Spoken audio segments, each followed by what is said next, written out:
Ever get burned by a company online and think, nope, never again? Hmm. Turns out those rage tweets and one-star reviews could actually be a secret weapon. Welcome to the Reputation Matters podcast. We're here to help you protect and enhance your online reputation. Tune in for tips, tricks, and expert advice. Ready to take control of your online presence? Visit yourrepmatters.com to learn more.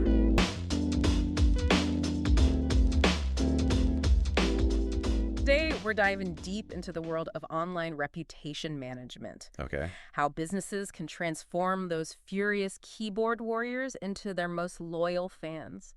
It's interesting, Yeah. we often view these negative reviews as something scary, Uh-huh. like a monster under the bed. Right. But they're actually full of really valuable insights. Okay. It's like, remember those choose your own adventure books? Oh, yeah, I loved those as a kid. Negative feedback lets a company choose a path of improvement.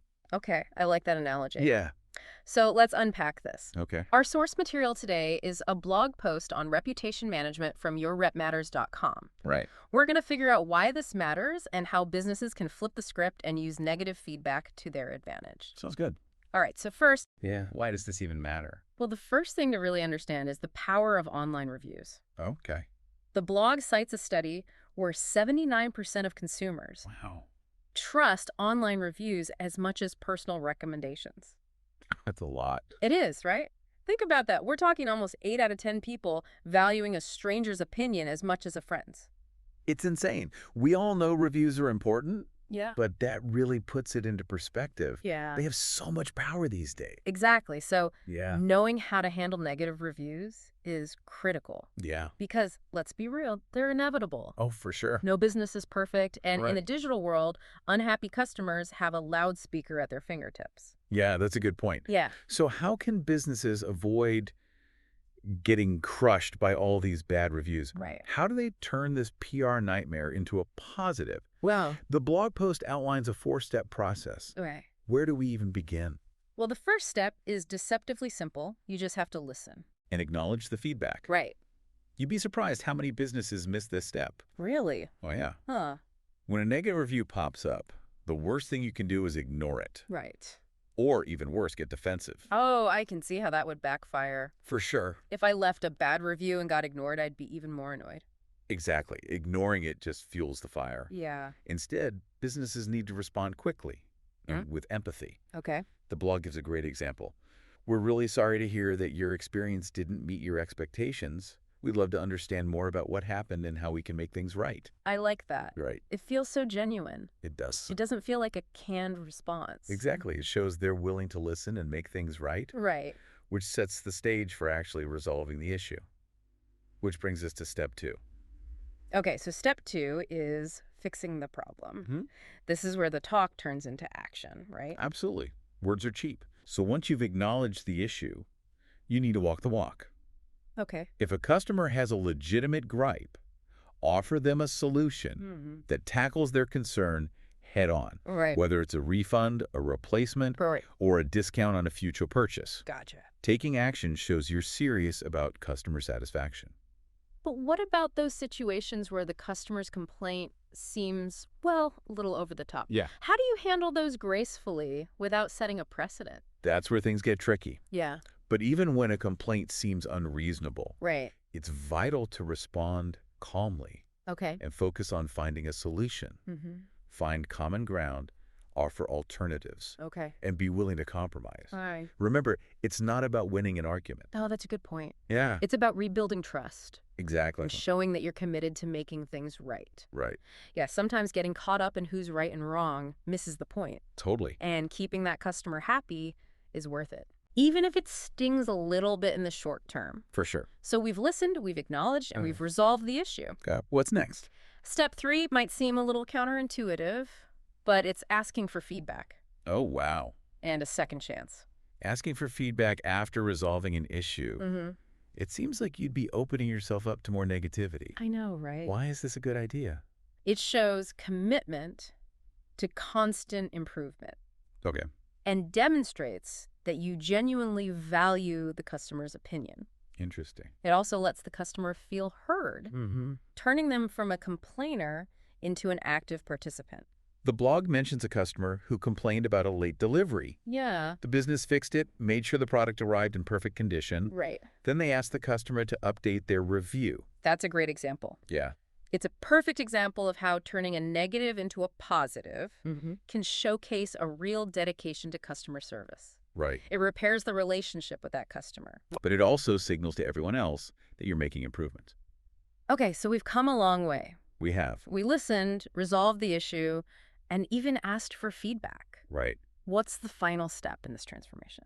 Step 4 is showcasing the positive experiences of those formerly unhappy customers. So we've successfully turned that detractor into an advocate. We have. Now what? Now, you share their story, Okay. with their permission, of course. Right. Highlight these turnarounds on your website, social media, even marketing materials. So it's like social proof on steroids. It is. It's one thing for a business to say they care, but it's another thing entirely to have these real-life examples of turning unhappy customers into happy ones. Exactly. It builds trust and credibility. Right. Yeah. It shows potential customers that you're walking the walk. This has been eye-opening. Yeah, it has. We've learned that online reviews are incredibly influential, For sure. and negative reviews can be incredible opportunities to build stronger relationships with customers and even improve your services. It's about shifting perspectives. Yeah. Instead of fearing feedback, embrace it as a chance to learn and grow. So what does this all mean for the listener? Right. How can they apply these principles to their own experiences as a consumer? Good question. We'll dig into that right after this. This deep dive episode is sponsored by Reputation Matters. We want to help your business. Visit our website, yourrepmatters.com, for more information. Welcome back. Before the break, we were breaking down how businesses can turn those negative online reviews Right. into chances to grow. Yeah. But let's flip the script. Okay. Look at it from the customer's perspective. I like that. We've all been there. Oh, yeah? You have a terrible experience, you go online, vent your frustrations, then what? Right. Exactly. What happens next can totally change how you feel about that company. It really can. Think about a time you had a bad experience online. Okay. What happened? Did they listen? Try to fix it? Or did you get radio silence? Yeah. Or a defensive response. Even worse. The worst. It all comes down to feeling heard, feeling valued. That's really the heart of this whole reputation management thing. It is. Building relationships based on trust. Absolutely. And recognizing that even negative feedback has value. It does. For us. For both sides. For sure, the customer and the business. It's like that saying, you can't please everyone all the time, Right. but you can learn from your mistakes You can and you should. and make things better going forward. Exactly. That's why it's crucial for businesses to see feedback, Yeah. even the negative kind, as a learning opportunity. It's a chance to improve. Yeah, level up. Okay, think about this. Okay. You're checking out a new restaurant or booking a hotel, buying something online. Yeah. What's the first thing you do? Check the reviews. Exactly. It's become second nature. Right. We rely on those experiences to make decisions. So businesses can't just ignore this. They can't? It's not just damage control. Right. It's actively shaping how people see you. Yeah, building that image. And that starts with recognizing that every interaction matters. It does. Every review, every comment. Yeah, especially online. Word of mouth spreads so fast these days. It does. One bad experience can have a huge impact. So you have to be on top of it.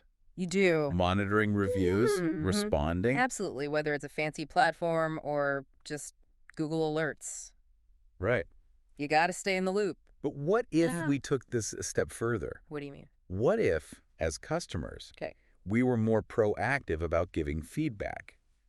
Interesting. Both good and bad. I like that. So not just leaving a star rating, Yeah. but actually engaging with businesses to help them improve. Exactly. So instead of just venting, Right. we offer constructive criticism. Yeah, when we have a negative experience. And what if we were just as vocal about sharing positive experiences? I love that idea. We always talk about the power of feedback, We do. but it goes both ways. It does. Businesses need to be open to it. They do. But we need to be thoughtful in how we give it.